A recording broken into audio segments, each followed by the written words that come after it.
Bonjour, bienvenue au cabinet Aubryon pour la correction de ce petit exercice qui demandait qu'on détermine ou qu'on compte le nombre de cellules en fonction des valeurs de couleur, en fonction de leur couleur de remplissage.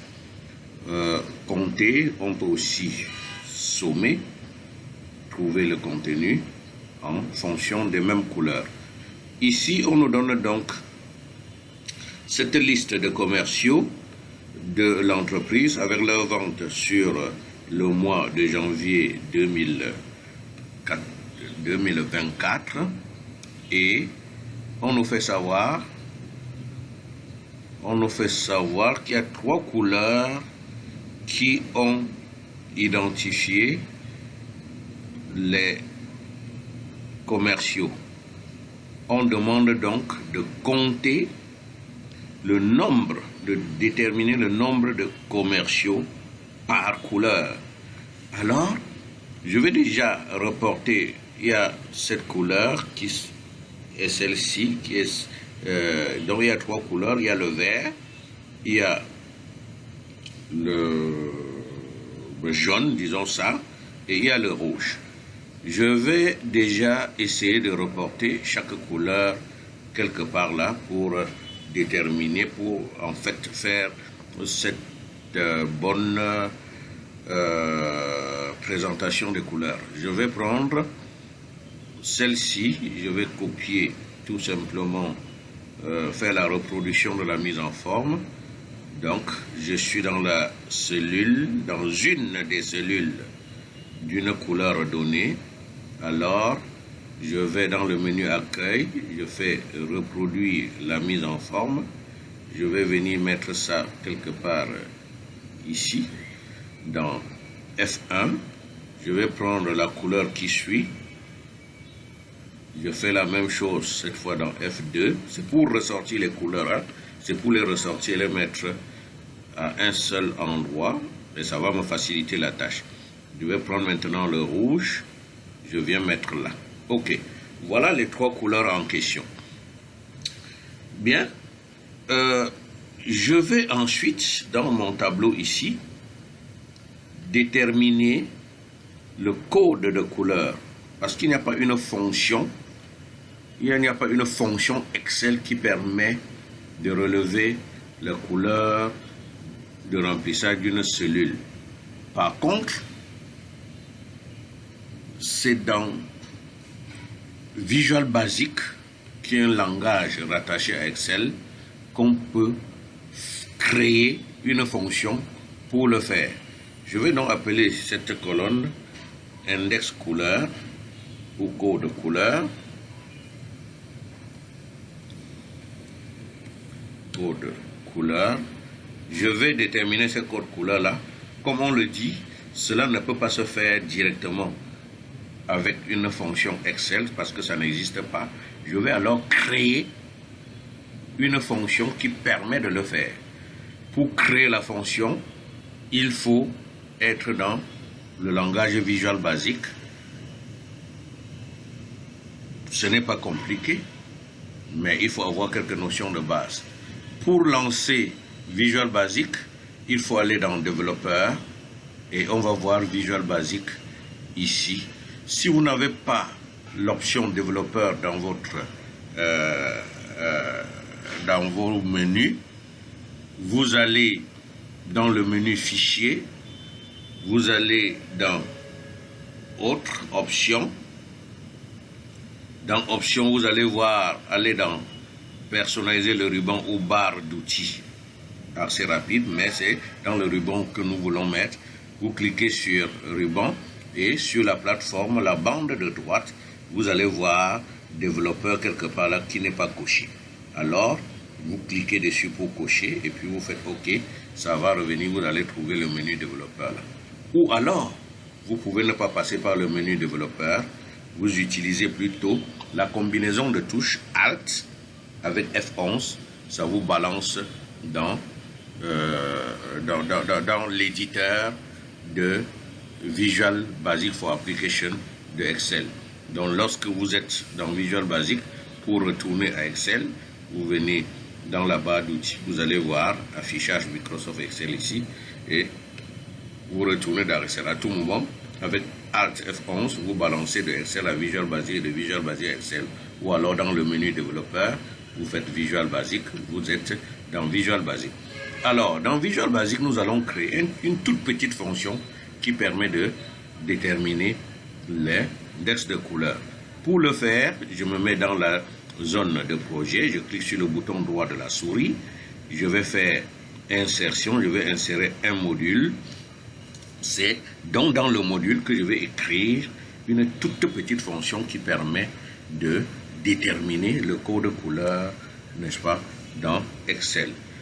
Alors, c'est une fonction que je vais créer. Je vais utiliser function, bien sûr, même si vous ne connaissez pas Visual Basic, ceci va tout simplement vous édifier. Donc, je vais créer une fonction que je vais appeler couleur index, par exemple. Couleur index. Et pour une fonction dont le nom c'est couleur index et le nom de la fonction bien sûr que je veux créer, et je vais définir une variable que je vais appeler cellule.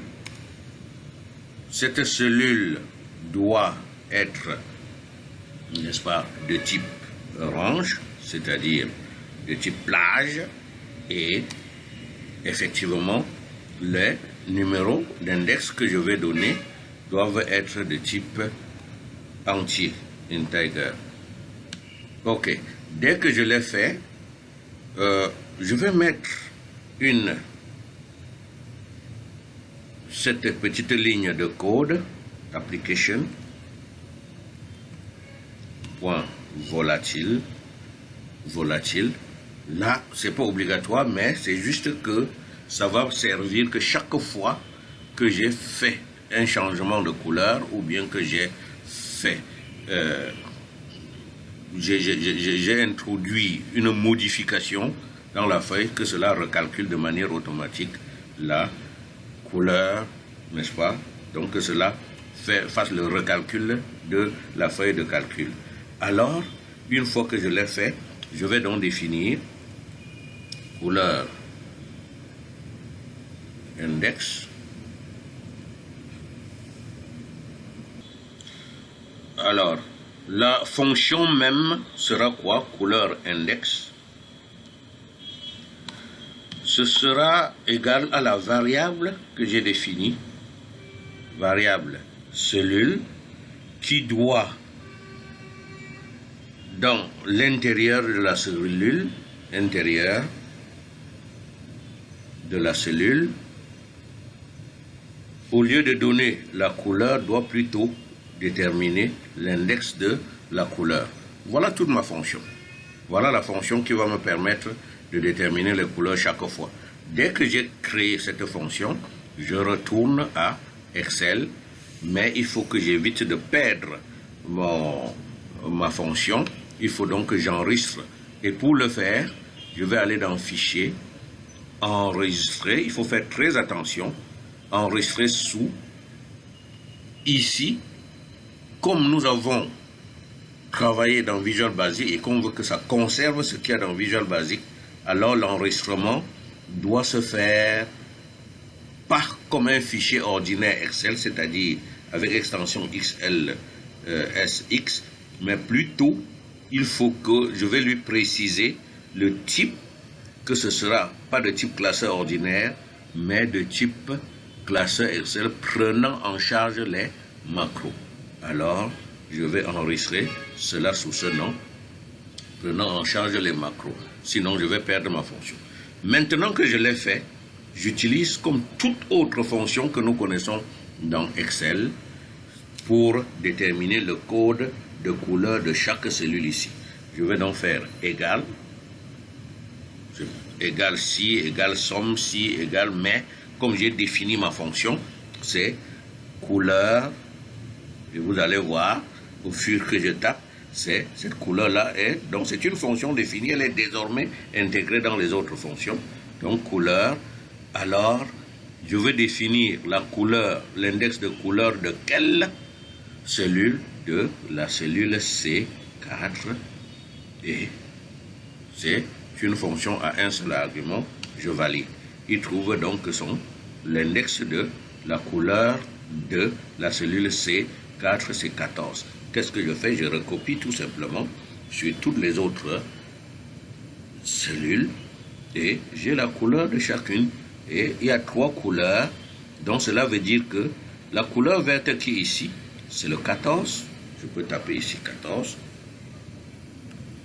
La couleur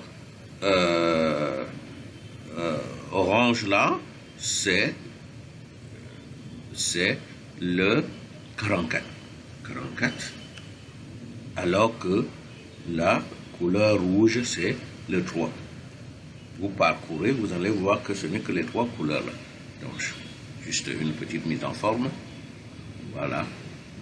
Bien, maintenant que j'ai ces couleurs, on me demande de déterminer, de calculer le nombre d'enregistrements de la couleur verte, c'est-à-dire dont la couleur est 2, et la couleur est 14, index 14.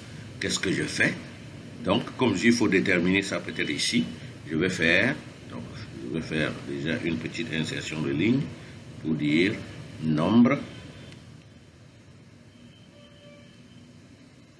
Vous savez? Donc, je vais déterminer, je vais aller donc dans cette plage qui va de C4 jusqu'à C25 pour déterminer le nombre de couleurs qui sont vertes. Donc je vais utiliser la fonction égale nombre si la couleur est verte, qu'il prenne ça en compte. Nombre si. La plage c'est laquelle? C'est de C5 à C25. Voilà, j'ai déterminé la plage. Quel est le critère? Le critère, c'est la couleur verte, c'est le 14 qui est ici. Donc, c'est-à-dire ce qu'il y a dans F3. Alors, critère, c'est, je veux dire F2. Bien sûr, je peux taper 14 parce que je n'ai pas... je peux taper 14, mais toujours est-il que quand je serai pour déterminer pour les 44, je vais taper aussi 44. Mais, comme je les ai alignés un peu ici, il faut tout simplement recopier après.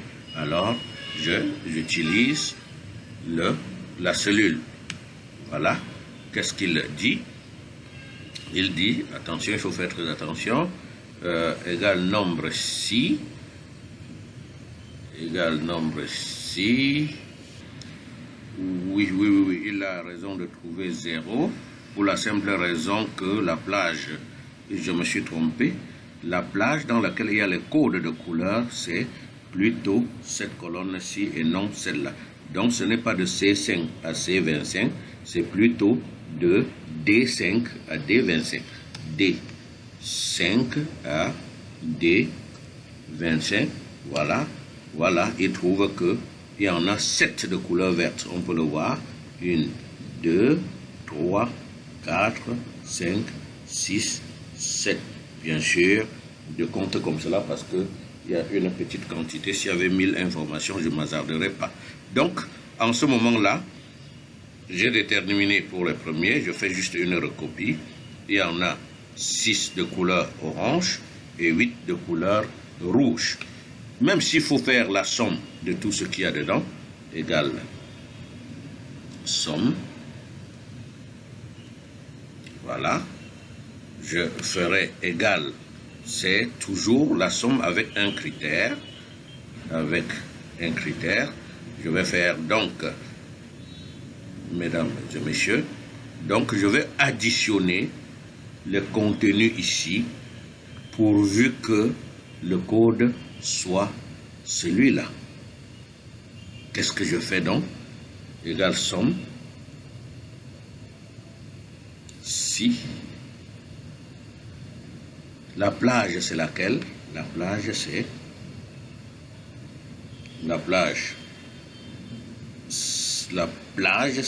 le critère. La plage de critères. Le critère, c'est le code F214. Somme de la plage. La plage à sommer, c'est celle des ventes. Voilà. Donc, lorsque je l'ai fait, c'est terminé. Je valide. Voilà, ça trouve 6 580 400 que je peux un peu formater. Très bien. Et c'est simple, je recopie tout simplement ici. Vous trouvez bien que, alors, si j'ai la somme totale ici, somme totale qui va de là jusqu'ici, voilà, ça donne 18 115 400. Le total des ventes, est-ce que c'est la même chose ici? 18 115 400. Donc, tout est bon. Alors, voilà comment on peut faire ces opérations de comptage ou de sommation des cellules en considération plutôt de leur couleur. Une fois que j'ai fait, je peux masquer ici. Je masque pour que à jamais on ne sache que il y a. Donc, regardez, si je viens un seul instant, je change cette couleur, celle-ci, en rouge. Donc, je prends peut-être la mise en forme. Je copie, je viens mettre ça en rouge. Alors, vous voyez que le changement a été opéré ici. Le changement a été opéré. En fait, il faut que je fasse, pour me rassurer, je tape n'importe quoi, n'importe où, même si c'est l'espace, je valide. Alors, donc, en fait, cela a changé. Si je reviens, je remets mon vert. Je reprends le vert. Vous voyez que ça change automatiquement là-bas. Voilà ce que nous avons bien voulu vous montrer à travers cette vidéo. Donc, comment calculer le nombre de cellules en fonction de leur couleur, comment déterminer la somme des cellules en fonction de leur couleur en passant par une petite découverte dans Visual Basic, celle de la création d'une fonction dans Visual Basic que vous pouvez utiliser désormais dans tous les autres fichiers Excel.